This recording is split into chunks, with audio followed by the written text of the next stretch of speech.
Hello friends, once again welcome back to polytechnic club polytechnic कीजिए। तो friends, आज की इस वीडियो में हम लोग पॉलीटेक्निक लेटरल एंट्रेंस एग्जाम के रिगार्डिंग केमिस्ट्री का नेक्स्ट चैप्टर को लेके आए हैं, जिसमें हम लोग वन शॉट में कंप्लीट करेंगे। तो हर बार की बात ही हम लोग शुरू से शुरू करते हैं। फर्स्ट ऑफ ऑल हम लोग क्या देखेंगे, सिलेबस को देखेंगे और क्या क्या पढ़ने वाले, क्योंकि एग्ज़ाम का प्रिपरेशन तभी बेटर होगा जब आप सिलेबस के अकॉर्डिंग चलें। नहीं कि कुछ भी आप पढ़ रहे हैं तो इसका मतलब ये नहीं कि आप पढ़ाई कर रहे हैं। ठीक है, तो ऑलरेडी हम लोगों ने फिजिक्स के 5 चैप्टर को कंप्लीट कर चुके हैं एंड केमिस्ट्री के भी 3 चैप्टर को हम लोग कंप्लीट किए हैं। अब इस वीडियो में हम लोग नेक्स्ट चैप्टर देखिए हम लोग किसको कवर करेंगे। तो नेक्स्ट चैप्टर आपका यूनिट नंबर 5 बोले तो रेडियो एक्टिविटी को आज हम लोग वन शॉट में फिनिश करने वाले। फर्स्ट ऑफ ऑल हम लोग इसके थ्योरी को कंप्लीट करेंगे, देन इसके जितने एमसीक्यू हैं एंड न्यूमेरिकल है उसको हम लोग वन वीडियो में कवर करेंगे एंड बोले तो रेडियो एक्टिविटी को हम लोग फिनिश करेंगे। और यह एक मोस्ट इम्पॉर्टेंट टॉपिक है, यहाँ से आपके सब्जेक्टिव एंड न्यूमेरिकल भी एग्जाम में पूछे जाते हैं। ठीक है, तो चलिए हम लोग चलते हैं अपने सेशन पे एंड रेडियो एक्टिविटी को वन शॉट में हम लोग आज फिनिश करते हैं। दोस्तों, यदि आप चैनल पे नए हैं तो प्लीज़ चैनल को सब्सक्राइब जरूर कीजिएगा, अपने दोस्तों के साथ भी इसे शेयर जरूर कीजिएगा ताकि उन्हें भी प्रिपरेशन में काफ़ी हेल्पफुल हो जाए। ठीक है, तो हम लोग शुरू करेंगे रेडियो एक्टिविटी बोले तो रेडियो धर्मिता। ठीक है, ये लेटरल एंट्री के पॉइंट ऑफ व्यू से काफ़ी ज़्यादा इंपॉर्टेंट है, तो इसे टिक आउट करके रख लीजिए, यहाँ से आपके न्यूमेरिकल भी पूछे जाएंगे। तो फर्स्ट ऑफ ऑल हम लोग इंट्रोडक्शन देखते हैं कि भाई थोड़ा सा रेडियो एक्टिविटी से परिचित हो जाते हैं। तो रेडियो एक्टिविटी क्या है? तो रेडियो एक्टिविटी बोले तो बेसिकली कुछ भी नहीं है, एक स्पॉन्टेनियस क्या है ना, उसमें से क्या मान लीजिए कोई एलिमेंट है, ठीक है ना, इसमें से स्वतः बोले तो डिसइंटीग्रेशन बोले तो विखंडन होगा। धीरे धीरे इसका जो एटम है, इसका न्यूक्लियाई है, वो धीरे धीरे टूटेगा टूटेगा टूटेगा। किस में टूटता है? तो अल्फा बीटा एंड गामा इसमें टूटते रहता है। ठीक है, तो यही हमारा होता है रेडियो एक्टिविटी। इसे किसने खोजा था? तो इसे हेनरी बेकुलर ने खोजा था। कब खोजा था? 1896 में खोजा था, जब वो स्टडी कर रहे थे यूरेनियम साल्ट के बारे में। देन उस समय इन्होंने देखा एंड उस समय इन्होंने इसके बारे में जाना एंड इसको डिस्कवर करने वाले कौन है? तो हेनरी बेकुलर है। इसे आप लोग याद रखिएगा। ठीक है, ये आपके नॉलेज के लिए होगी। एंड जो इसमें से निकलता है हमारा अल्फा बीटा गामा। अब क्या बोलिएगा, क्या एग्जाम में पूछेगा क्या? तो याद करके रख लीजिए, पूछे ना पूछे वो अलग बात है। ठीक है, अब हमारा जो रेडियो एक्टिविटी है वो दो तरीके का होता है। एक तो होता है नेचुरली, जो कि प्राकृतिक में स्वतः रूप से होता है, एंड सेकेंड हमारा क्या होता है? आर्टिफिशियली, हम लोग ज़बरदस्ती कराते हैं। जो देखे होंगे परमाणु बम ये सब, वो वाला ज़बरदस्ती वाला में आ जाएगा। ठीक है, फर्स्ट ऑफ ऑल हम लोग आते हैं नेचुरल रेडियो एक्टिविटी में। मतलब प्राकृतिक रूप में स्वतः कैसे होता है? दी स्पॉन्टेनियस डिसइंटीग्रेशन, मतलब अपने आप टूटेगा। डिसइंटीग्रेशन मतलब विखंडन होना, विखंडित होता है। हिंदी में भी लिखा हुआ आप लोग पढ़ लीजिएगा।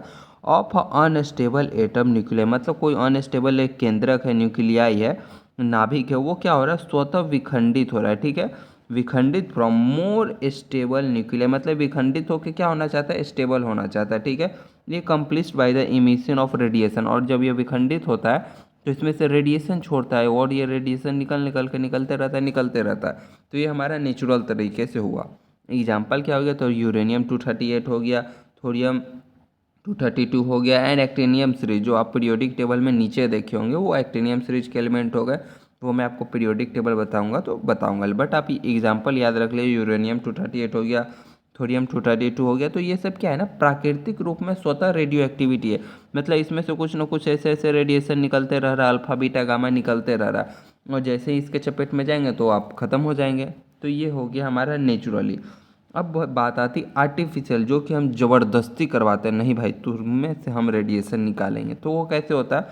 The process of making a stable element radio activity by bombarding it's with high energy particle, मतलब किसी स्थिर तत्व पर उच्च ऊर्जा वाले कणों जैसे न्यूट्रॉन की बौछार करा के उससे रेडियो धर्मिता बनाते हैं। अब मानिए कोई शांत आदमी बैठा है, ठीक है, अब आप इसको ज़बरदस्ती का उंगली करते रहिए उंगली करते रहिए उंगली करते, तो एक दिन ब्लास्ट होगा ना, गुस्सा निकालेगा ना, तो कुछ ना कुछ आपको गाली बक देगा मान लीजिए।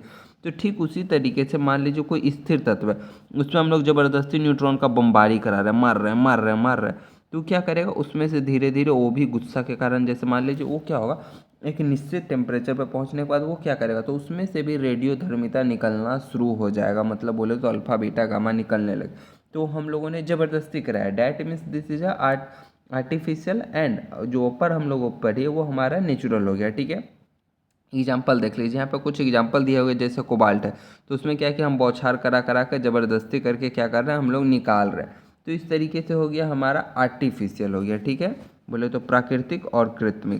अब आता है हमारा सबसे मोस्ट इम्पॉर्टेंट, जहाँ से आपका एग्जाम में क्वेश्चन बनेगा, ठीक है। तो एग्जाम में क्वेश्चन आपका यहाँ से बनेगा कि अल्फ़ा बीटा गामा, ठीक है, इसका नेचर क्या है ये आपको दिया गया है। तो गामा क्या हमारा इलेक्ट्रोमैग्नेटिक वेव है, एक याद रख लीजिए MCQ यहाँ से। सेकेंड, चार्जेस कितना रहता है, अल्फा पे कितना चार्जेस है, बीटा पे कितना चार्ज है और गामा पे कितना चार्ज है। तो गामा पे हमारा चार्जेस 0 हो जाता है, बीटा पे -1 हो जाता है एंड अल्फा पे +2 हो जाता है, ठीक है। अगर मास की बात करें तो मास भी यहाँ पे दिया गया, गामा का मास 0 है, लेकिन आप ध्यान दीजिएगा गामा का जो है मास भी 0, चार्जेज भी 0, बट लेकिन जो पेनिट्रेटिंग पावर रहता है सबसे ज़्यादा हमारा गामा का रहता है। ये चीज़ आप याद रखिएगा, ये आपसे पूछा जाएगा, ठीक है। तो इसे आप लोग को काफ़ी अच्छे तरीके से याद रखना है। और बीटा का क्या रहता है, मीडियम रहता है एंड अल्फा का काफ़ी लो होता है। अभी मैं आपको एक डायग्राम दिखाऊंगा जिससे आपको इजी हो जाएगा किसका कितना पावर है। ये रहा हमारा अल्फ़ा, तो क्या है, ये पेपर को ही छेद पाया। बीटा आया तो बीटा पेपर को पार करके एल्युमिनियम शीट पे गया, लेकिन एल्युमिनियम से आगे नहीं जा पाया।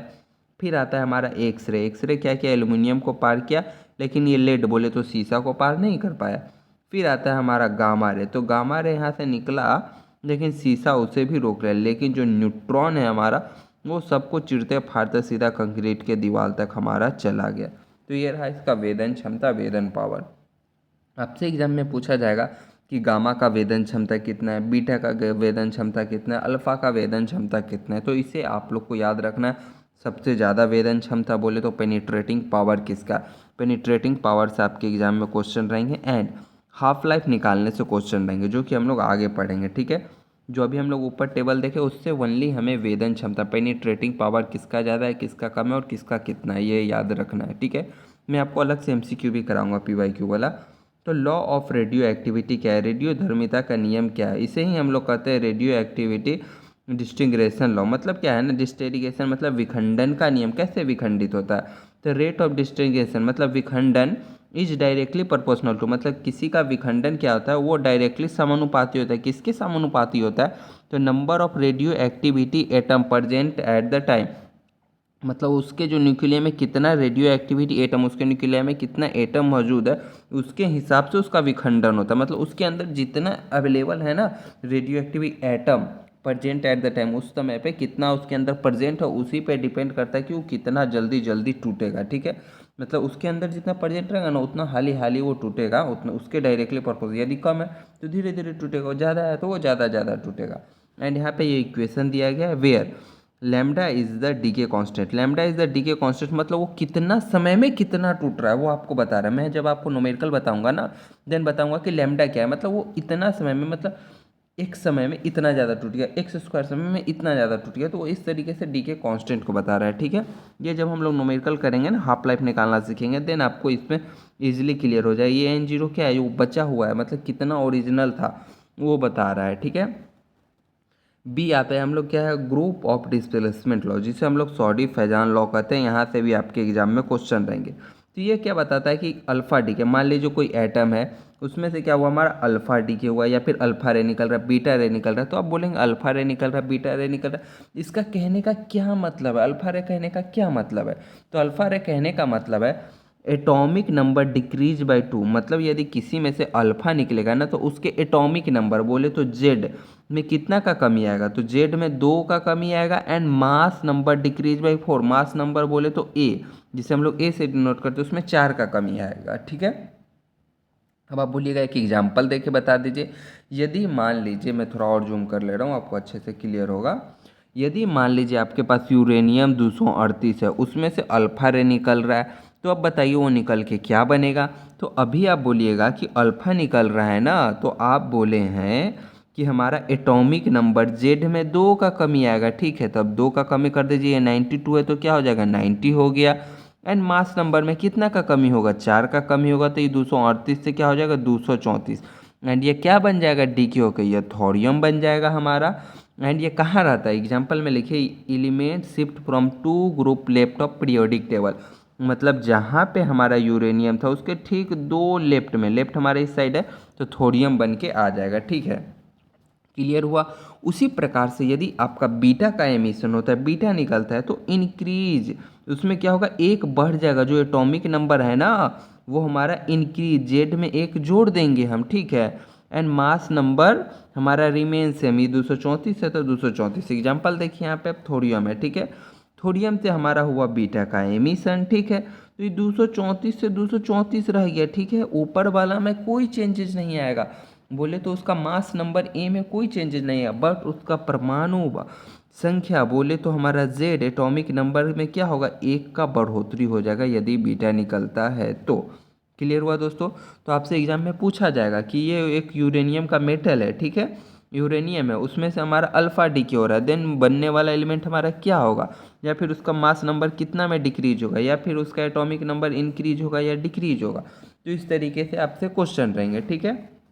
तो मैंने दो तरीके क्वेश्चन बता दिया, एक हाफ लाइफ क्रिएट करना जो हम लोग पढ़े थे, एंड ये सॉडिफेजान रूल से एक आएगा, एंड एक और जो हम लोग स्टार्टिंग में पढ़े थे पेनिट्रेटिंग पावर। तो ये तीन तरीके के क्वेश्चन बनते हैं। हाफ लाइफ आपके बारे में आगे जो मैंने बोला था अर्धायु, कहने का मतलब है कि मैंने बोला यह सब्सटेंस है, ये धीरे धीरे धीरे धीरे धीरे धीरे विघटित हो रहा है, घटते जा रहा है, तो ये कुछ ना कुछ मतलब लॉस हो रहा है, इतना टाइम पीरियड, यानी डी के कॉन्स्टेंट मतलब इतना समय में इतना बच रहा है, तो ये कुछ ना कुछ रफ्तार से घट रहा है। तो मान लीजिए ये हमारा 10 ग्राम लेके रखे, धीरे धीरे घट रहा है, 2 ग्राम घटते जा रहा है, तो धीरे धीरे मतलब वो कितना टाइम के बाद वो एलिमेंट आधा हो जाएगा, यही हमारा बताता है हाफ लाइफ, ठीक है। ये 10 है ना, 10 ग्राम है, तो ये 5 ग्राम कितना दिन में हो जाएगा, तो ये हमारा बता रहा है हाफ लाइफ की, मतलब वो 5 ग्राम होने में कितना दिन बचेगा, तो ये हमारा हाफ लाइफ हो गया, ठीक है। तो हम लोग देखते हैं हाफ लाइफ क्या है, अर्धायु बोले तो the time required for half of the radioactivity atom to decay, मतलब ये हमारा इतना रफ्तार से डीके हो रहा है, ये लैम्डा है, लैम्डा के रफ्तार से कोई सब्सटेंस है, ये डीके होकर इतना कम हो गया, ठीक है। तो ये कितना दिन में इतना हुआ, उसी को हम लोग कैलकुलेट करते हैं हाफ लाइफ, ठीक है। तो ये हमें कैलकुलेट करना सीखना है, कैसे होगा, तो यहाँ पे फॉर्मूला दिया गया है, वो मैं भी जस्ट आपको बताऊंगा। उससे पहले हम लोग एवरेज लाइफ देख लेते हैं। तो एवरेज लाइफ क्या है, तो इसे हम लोग ऐसे डिनोट करते हैं, दी रेसिप्रोकल ऑफ अ डी के कॉन्स्टेंट, हमारा डी के कॉन्स्टेंट गामा है ना, तो इसे लेमडा है, सॉरी लेमडा, तो 1/लेमडा, तो यही जो आएगा ये हमारा हो गया एवरेज लाइफ। आपसे एग्जाम में हाफ लाइफ का क्वेश्चन पूछता है, बट एवरेज लाइफ भी हमें याद रखेंगे, ठीक है। अब हम लोग कैलकुलेट कैसे करेंगे हाफ लाइफ, ठीक है। तो अभी मैंने बताया यहाँ पे आपके पास है हाफ लाइफ का फॉर्मूला, इसे आप लोग याद कर लीजिएगा। एन टी मतलब number of decay at the time, मतलब बोलेगा आपसे 5 साल बाद कोई सब्सटेंस कितना बचा, तो is equal to N T, मतलब 5 साल बाद कितना बचा। एन जीरो मतलब पहले कितना था भैया, वो कितना था, वो ओरिजिनल एटम कितना था, तो ये ओरिजिनल डालेंगे, ओरिजिनल एक्स था, ठीक है, इंटू 1/2। अब क्या डालेंगे, टी, टी मतलब क्या साल, ये 5 साल है, ठीक है। एंड मतलब पूरा टाइम कितना दिया गया है, तो 5 साल दिया गया, उसमें उसका हाफ लाइफ कितना है, मतलब वो कितना दिन में आधा हो जा रहा है, तो 2 साल में आधा हो जा रहा है, 1 साल में आधा हो जा रहा है, तो वो लिखेंगे। तो इस तरीके से हम लोग निकालेंगे कि 5 साल में वो एलिमेंट कितना बचेगा, इससे हमारा वो कैलकुलेट हो जाएगा। मतलब मान लीजिए किसी भी एलिमेंट है तो वो 5 साल में कितना बचेगा, तो ये ओरिजिनल कितना था उसका 1/2, 5 साल बटा उसका हाफ लाइफ, ठीक है। तो इस तरीके से हम लोग हाफ लाइफ को कैलकुलेट करेंगे। मैं इस पर आपको न्यूमेरिकल कराऊंगा ना, देन एक एक चीज़ आपको एकदम क्रिस्टल वे में क्लियर हो जाएगा, ठीक है। अभी याद रखिएगा, कभी कभी क्या रहेगा ना, आपको डायरेक्ट हाफ लाइफ नहीं देगा, तो हाफ लाइफ हम लोग कैसे निकालेंगे, तो अभी जस्ट मैंने आपको पढ़ाया T1/2 यहाँ देख रहे हैं ना, कभी कभी क्वेश्चन में डायरेक्ट दे देगा कि उसका हाफ लाइफ 1 ईयर है, उसका हाफ लाइफ इतना, बट यदि हाफ लाइफ नहीं दे, सिर्फ दे डी के कॉन्स्टेंट की इतना रफ्तार से वो विघटित होते जा रहा है, क्षय होते जा रहा है, क्षय होते जा रहा है, देन हम लोग उस डी के कॉन्स्टेंट से हाफ लाइफ निकालेंगे, एंड हाफ लाइफ को यहाँ पे पुट करेंगे, एंड आंसर को फाइंड आउट करेंगे कि 5 साल बाद वो एलिमेंट हमारा कितना बचेगा। क्लियर हुआ दोस्तों। अगर क्लियर थोड़ा सा भी डाउट आ रहा है कमेंट जरूर कीजिएगा, न्यूमेरिकल हम लोग करने वाले हैं, ठीक है।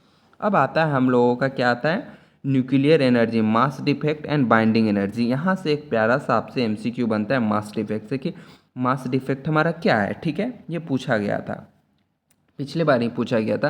तो the difference between the sum of masses of nucleus, proton plus neutron, and the actual masses of nuclei, कहने का मतलब है नाभिक का वास्तविक द्रव्यमान, यदि कोई नाभिक है तो उसका कुछ ना कुछ द्रव्यमान होगा, मान लीजिए उसका द्रव्यमान x है, ठीक है, डिफरेंस बोला यानी minus, at the actual mass of number, मतलब उसके प्रोटॉन और न्यूट्रॉन के कुल द्रव्यमानों से थोड़ा कम। उसके बाद क्या करें, उसके प्रोटॉन और न्यूट्रॉन का द्रव्यमान देखेंगे, वो दोनों को ऐड करेंगे जो आएगा, और जो हमारा उसका पहले से हमारा उसका क्या है मासेस है, उसके जो डिफरेंस आएगा उसको हम लोग मास डिफेक्ट बोलेंगे। मतलब मान लीजिए आप एक उस एटॉमिक का क्या किया, पूरा मास ले लिए, ठीक है, जो दिया गया सम ऑफ उसका पूरा मासेस न्यूक्लियस का, ठीक है, एंड ओनली प्रोटॉन और न्यूट्रॉन के मासेस में जो हमारा डिफरेंस आएगा वही हमारा हो जाएगा, बोले तो क्या आ जाएगा, वो जो हमारा आएगा वही हमारा मास डिफेक्ट है। मतलब उसका एक्चुअल द्रव्यमान और उसका प्रोटॉन न्यूट्रॉन जो उसका केंद्रक में है उसका जोड़ेंगे, वो दोनों में जो डिफरेंस आ जाएगा ना दोस्तों, जो थोड़ा सा कमी में आता है, उस कमी को ही हम लोग मास डिफेक्ट डेल्टा एम बोलते हैं, ठीक है। याद रखिएगा, ये थ्योरेटिकल क्वेश्चन है, पूछेगा। अब बोलेगा कि बाइंडिंग एनर्जी क्या है, तो binding energy the energy is required to break a nuclei into a individual nucleus. ये आपका क्या है, न्यूक्लियाई है। अब उस एनर्जी, वो एनर्जी बाइंडिंग एनर्जी है जिसको में ये क्या करेगा, छोटा छोटा भाग में टूट जाएगा, तो उस एनर्जी को हम लोग बाइंडिंग एनर्जी के नाम से जानते हैं, ठीक है। आते हैं अब हम लोग न्यूक्लियर फ्यूज़न एंड फिजन के बारे में। आप लोग काफ़ी अच्छे नौमे में ही पढ़े होंगे। तो इसमें दो चीज़ होता है, नाभिकीय संलयन और विखंडन।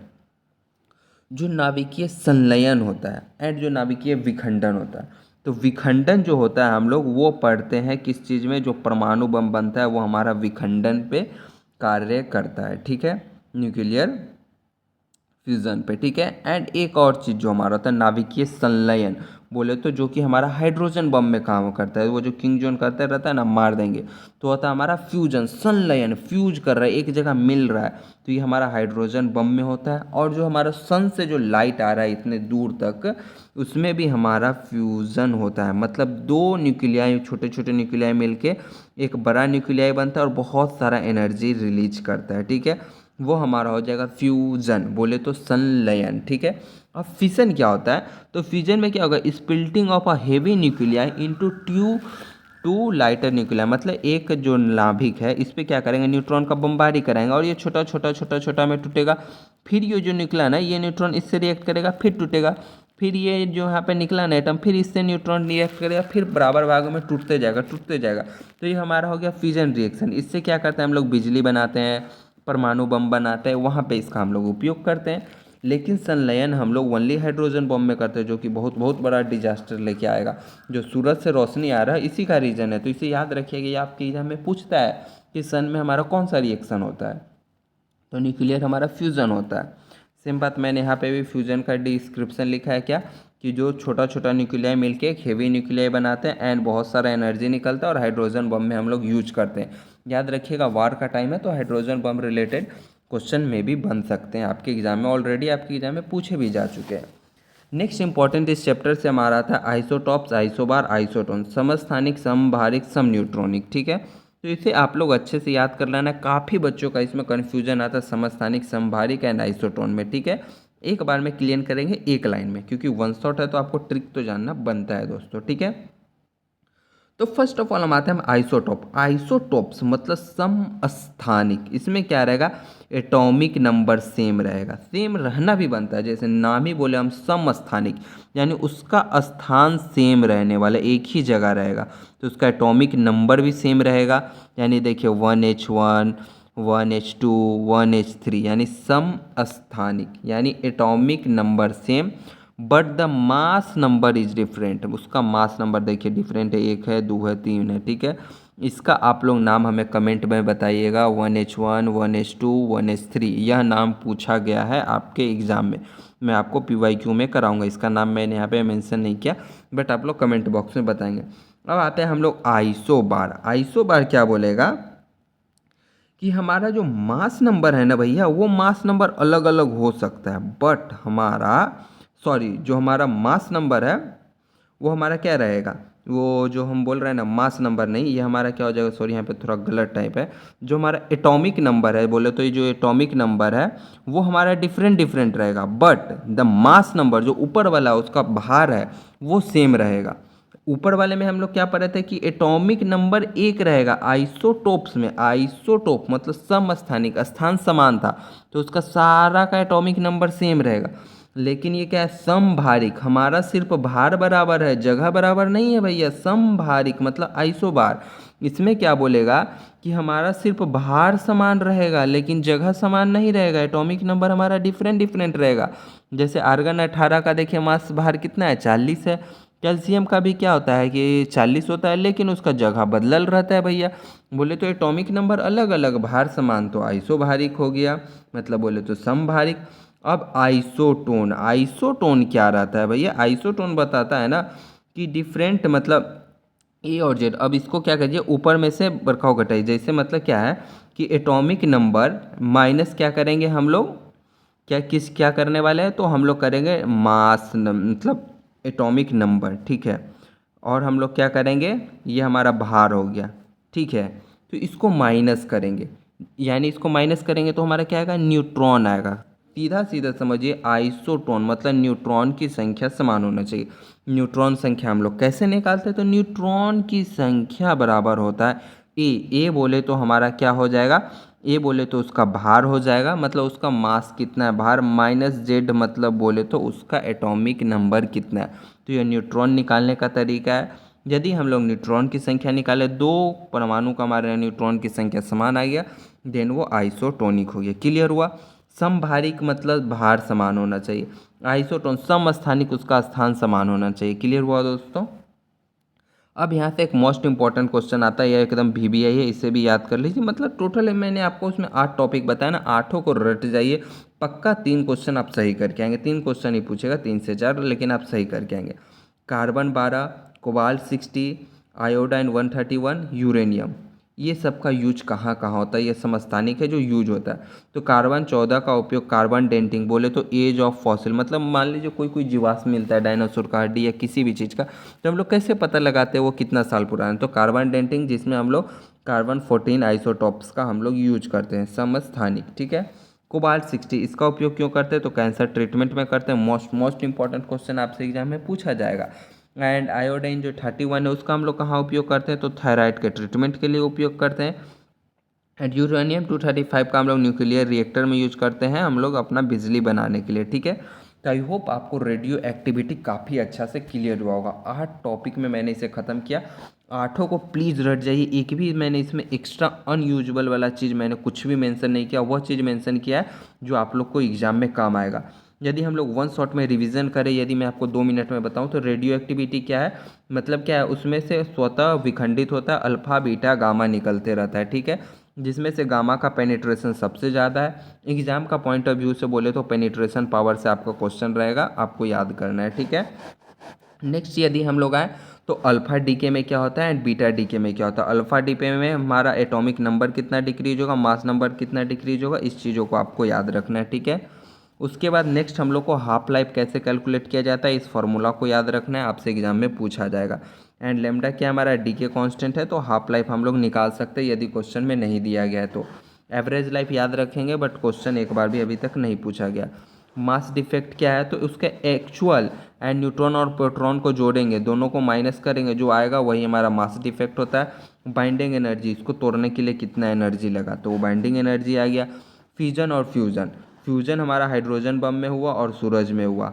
फिजन बोले तो कि एक बमबाडी करा, इसमें से टूटा टूटा टूट टूट के बन रहा है, तो ये हमारा हो गया फिजन, मतलब बोले तो नाभिकीय विखंडन, टूट रहा है, विखंडित हो रहा है, तो ये हमारा एटम बम में यूज हुआ, ठीक है।